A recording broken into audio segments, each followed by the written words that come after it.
చేప కడుపులోకి చేరుకున్నటువంటి వాడి చేతులెత్తి వేడుకొనగా ఆదుకొనినప్పుడల్లా యూనస్ను రమ్యమైనది ఖురాను సూక్తి.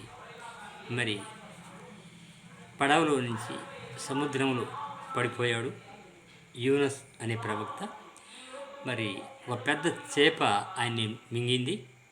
చేప కడుపులోకి వెళ్ళి చేరుకున్న ఈ యూనస్ చేతులెత్తి మరి అల్లాను వేడుకున్నాడు, ప్రార్థించాడు ఆదుకోమని. అప్పుడు అల్లా మరి ఆ చేప యూనస్ను బయటకు ఒడ్డు మీదకు పడిపోయేలా కక్కేటట్టు చేసి మరి యూనస్ను కాపాడాడు.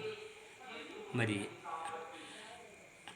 వేడుకున్న వారిని ఆదుకుంటాడు ప్రభు అయిన అల్లా అని ఖురాన్ సూక్తి మనకు తెలియజేస్తుంది.